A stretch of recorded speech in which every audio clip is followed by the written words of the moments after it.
बापरे! किती ते ऊन बाहेर. आत्ताच जस्ट मिस्टीला स्कूलमधनं घेऊन आली आहे आणि हे पहा चावी आठवणीने मी इथे लटकवती आहे.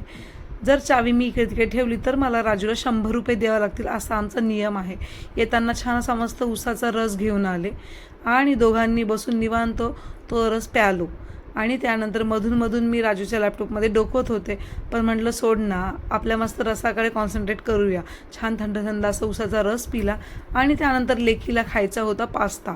तर त्याची तयारी करायला घेतली. येताना शिमला मिरची सोबत आणली कारण शिमला मिरची घरात नव्हती आणि मग पेरी-पेरी मसाला किंवा अजून असं काय-काय 1-2 मसाले घेऊन आली. तर खूप दिवसांचं चाललेलं की मला तू पास्ता बनवून देतच नाही, मला स्कूलसाठी पास्ता पाहिजे. पण थंडगार पास्ता काही छान लागणार आहे स्कूलला. तिला म्हटलं चल तुला मी घरी बनवून देते. तर सगळ्या मस्त टोमॅटो, कांदा, शिमला मिर्च अशा व्हेजिटेबल्स टाकल्या, काही मसाले टाकले बेसिक आणि छान असा पास्ता रेडी केला. तर बघा मस्त एवढा सगळा पसारा करत करत ती पास्ता खाते आहे. दिसतोय ना तुम्हाला घरामध्ये किती पसारा करते ती.